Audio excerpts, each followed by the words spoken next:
Здравейте, в това видео ще ви покажа една рецепта за баница. Баница с сирене и готови кори. Класика, която не остарява. Тук съм се натушил в една купа вече сиренето. Пробвайте го, ако не е солено. Моето лично не е солено в случая. И ще сложа сол, тъй като искам все пак да има някакъв вкус тази баница. Също така 3 яйца и около 400 грама сирене ще ни трябват. Извинявам се. Така да е, сиренето е 400 грама, но и киселото мляко равно на сиренето, около 400 грама, тъй като това е кофичка от 500. И следва хубаво да разбъркаме. Тук съм си подготвил 2 яйца и газирана вода. Според мен лично залятата баница накрая е много по-вкусна от тази, която просто редите с плънка, навивате и после става една суха. Също така, тук съм си разтопил 70 грама масло, които после ще залея с него. И вече може да започваме с самото подреждане. Това, което може да направите е отдолу сложите малко мазнина и махчетка, обаче не я намирам, може би е за нямата. Просто е така. Да намажем леко тавата. И след това започваме с по един брой кора, без много да си играем. Ей така. Аз ще ги редувам една насам. Корите. Пак казвам, някои хора си играят да ги завиват. Аз няма да си играя, даже може по часовниковете да ги нареждате. Това е изключително добър и лесен начин. И на всеки 3 кори слагате по-малко от плънката. Така да наречем плънката. Тези кори в момента, които ползвам на пипане, са изключително меки и явно са доста пресни. Това се случва много рядко, да ви кажа честно. Сега, вариантът е да направите, ако са стари и не могат така лесно да се навиват и да се огъват, може просто да ги начупите, също е вариант. Някои хора съм виждал и с нарязани кори да правят баница. На мен лично ми се струва доста странно. Може би ще покажа в някое видео. Само да колко кори имам още. Преценете и плънката, разбира се, спрямо корите. Така, докато се редя баничката, искам да ви кажа всъщност, че за нас е важно, когато ни подкрепяте, не забравяйте, че с натискане на палеца, само да преброя корите, така, добре. Този котон ме дразни, но това е положението. С натискане на палеца, коментиране долу видеото, споделяне. Също така с натискане на камбанката, когато се абонирате. Това ни помага да се развиваме, да ви пускаме нови интересни видеа. Ако не харесате видеото, споделете ни обаче защо не го харесвате.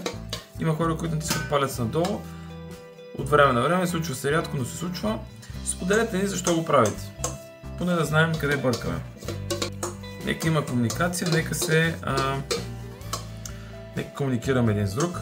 Виждате, накрая не прецених много добре плънката, но така ще отива на едно место, така че не е болка за умиране, просто от последния слой малко повече плънка.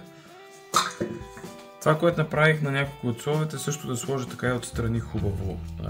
Тъй като в края всеки пропуска да сложи и накрая става една суха в края баницата. И който си взема това парче е най-прецакан. Аз обичам обаче навсякъде да има плънка. Затова и ползвам 400 грама сирене, а не 200-300, както доста рецепти. Ако забележите, има с по 300 грама рецепти. Една бучка, като си купите от магазина, тя е точно 400 грама. И си я правите на една хубава, богата баница. И така, ето че дойде и последната кора. Хубаво. без много да натискате, но просто да всяка кора леко я намачкваме. И с един нож за хляб би трябвало да е по-лесно да се осъществи тази стъпка. Започваме да режеме баницата. Лично ще я обърна, да е по-лесно тази страна. Много внимавате да натискате, да не прецакате тавичката, разбира се. Има вариант, в който я правите на триъгълничета. Аз лично ще направя на квадратчета, правоъгълничета, там както искате наричате. Първо в центъра и после всяка половинка отново на половинка. Ето по този начин. Това ми е една от най-ганите стъпки за правене, но сега тук може на 3 да я разделим или пак на 4. Просто тези ще ги разделим на 4. Окей. Ето така. И същото и от другата страна. И пак ето тук. На едно парче ще го разделим по този начин. Така, в момента ми изглежда супер сочна. А пък следващата стъпка ще направи още по-добра тази, ще да кажа, лазания. Глупости. Да, това е един вид българска лазания, тази баница. Също да вметна, че някои хора слагат и в плънката сода или бакпулвер. Струва ми се доста странно, затова и го пропускам като вариант. В този вариант с заливката от цяло да избухне, с заливането с газирана вода, някои хора пропускат киселото мляко, но отново за по-сочна предпочитам и кисело мляко и газирана вода.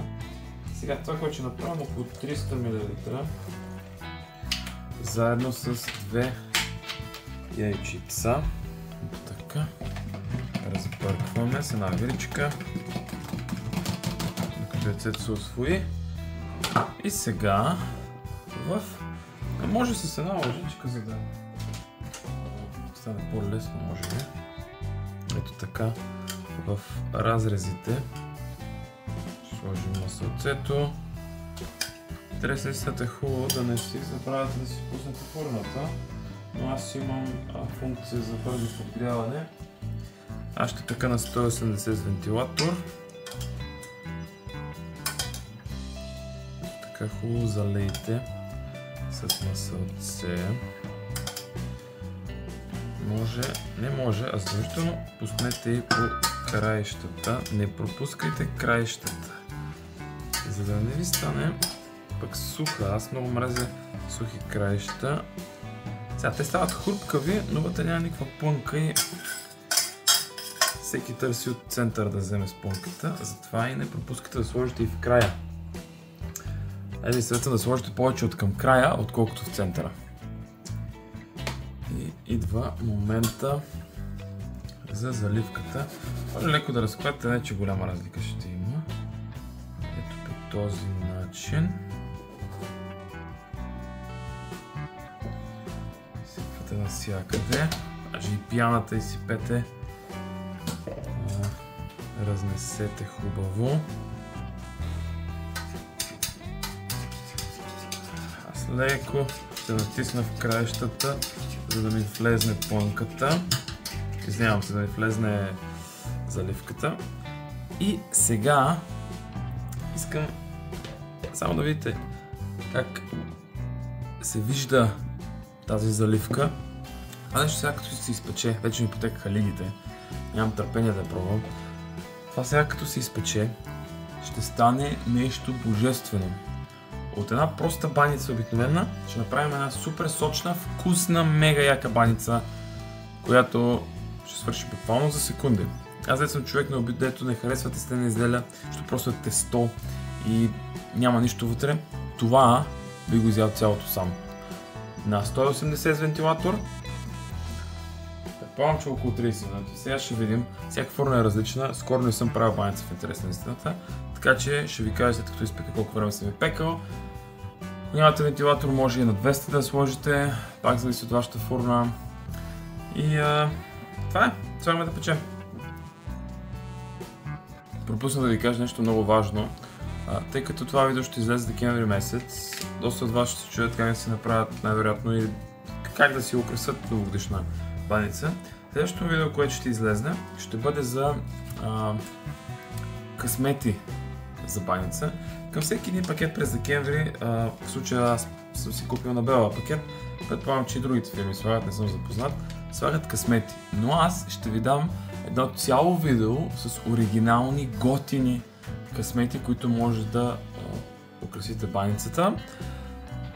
Това видео ще бъде в канала.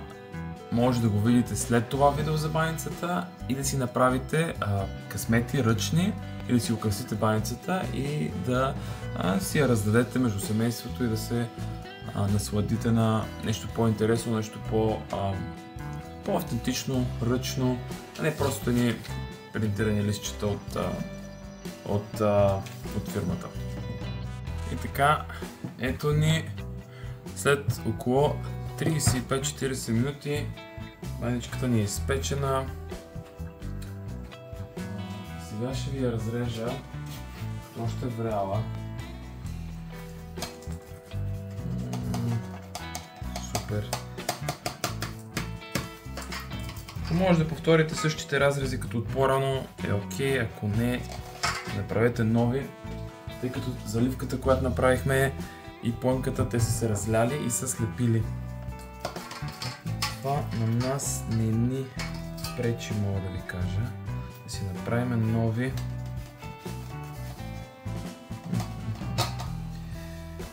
Аз лично няма да я чакам да изстине. Между другото, ако сложите и кашкавал в тази баница, майко мило. Така. Ще ви покажа как изглежда и отвътре.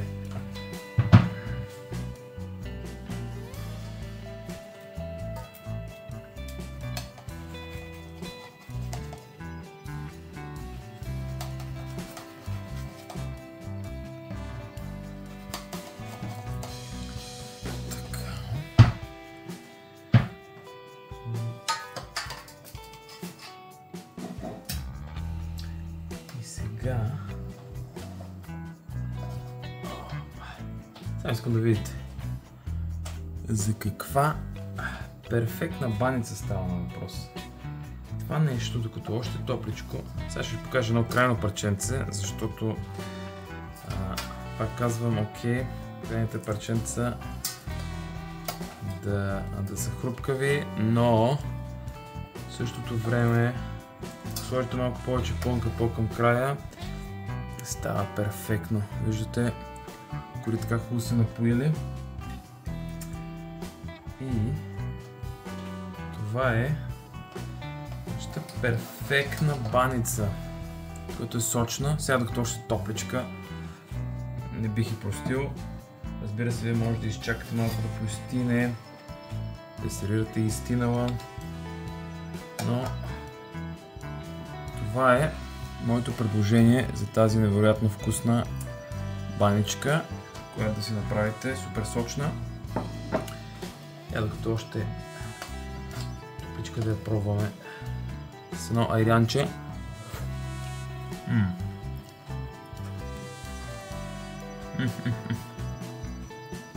Супер вкусна. Много хубава. Някои хора ще чакат да изстина, покриват ги с кърпи, с вестници, но аз нямам търпението за подобно нещо. Сега ще си хапна тези парченца. Това е всичко от мен. Надявам се това видео да ви е било полезно и да ви е харесало. И до нови срещи в канала ни. Чао!